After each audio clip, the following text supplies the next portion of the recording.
केंद्रीय मंत्री ज्योतिरादित्य सिंधिया अपने 4 दिवसीय ग्वालियर चंबल अंचल के प्रवास पर पहुंचे। ग्वालियर रेलवे स्टेशन पर सिंधिया समर्थकों ने उनका जोरदार स्वागत किया। ग्वालियर रेलवे स्टेशन पर केंद्रीय मंत्री ज्योतिरादित्य सिंधिया ने कहा कि वह 4 दिवसीय ग्वालियर चंबल अंचल के प्रवास पर आए हैं। उन्होंने हाल ही में हुए उपचुनाव और बीजेपी की जीत पर कहा कि यह अभूतपूर्व जीत है और यह सब प्रधानमंत्री नरेंद्र मोदी के विश्वास के कारण ही संभव हुआ है। महाराष्ट्र की जनता को दिल की गहराई से सिंधिया ने धन्यवाद दिया है।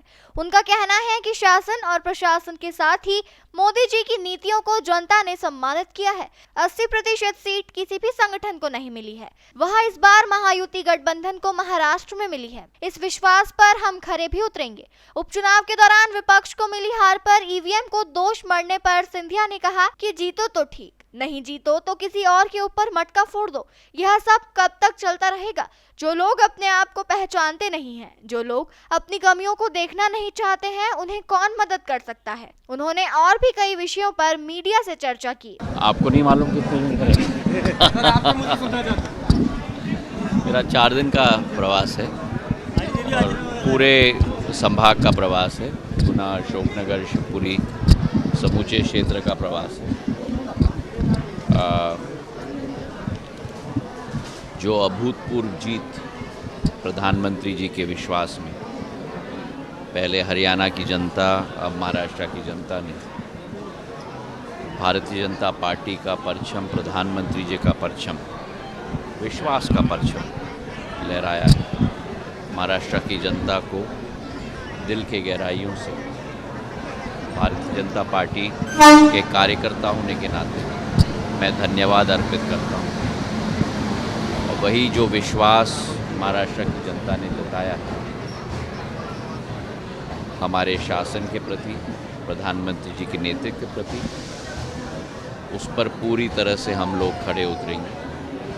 जो इतिहास महाराष्ट्र की जनता ने रचा है, कभी भी 288 सीट में से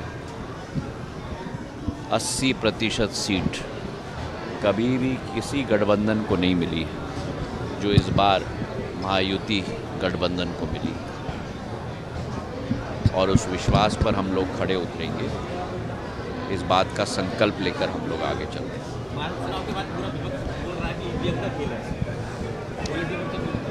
जीतो तो ठीक, न जीतो तो किसी के ऊपर, किसी और के सिर पर मटका फोड़ो।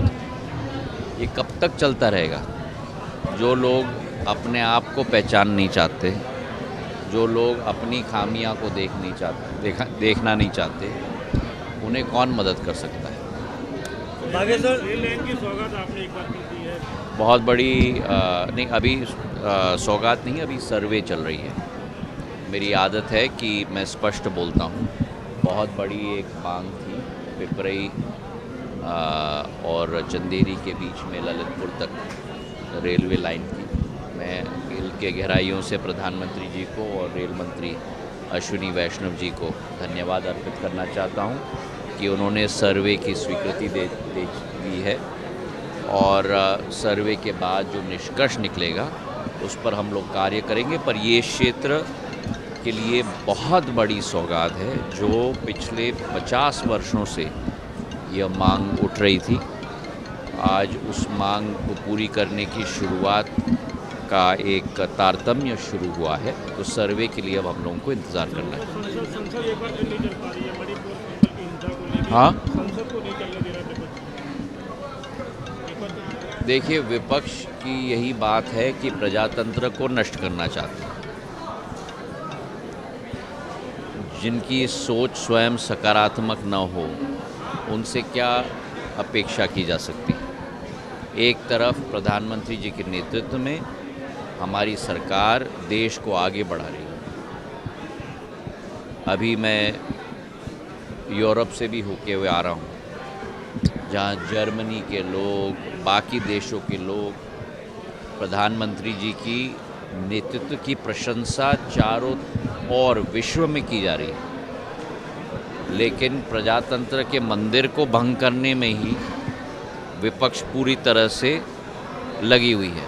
और उसमें भी एकता नहीं है। उसमें भी कई दल हैं जो चाहते हैं कि संसद चले, पर एक दल की हट है। अब हट के सामने जनता ने तो एक बार नहीं, 2 बार नहीं, 3 बार जवाब दे दिया। चलिए, बागेश्वर धाम की यात्रा सफलपूर्वक समापन हुआ है। धीरेन्द्र शास्त्री सनातन को लेकर एक बड़ी यात्रा। मैंने कह दिया सर, बीजेपी की जो चुनाव पे हार हुआ है, लोगों का कहना है कि महाराज के ना जाने से ऐसा हुआ। इसमें हमें चिंतन करना होगा। जरूर चिंता की बात है, पर मतों में भी बढ़ोतरी हुई है और अगर मुझे कहा जाता तो मैं जरूर जाता। ग्वालियर से विक्की शर्मा की रिपोर्ट।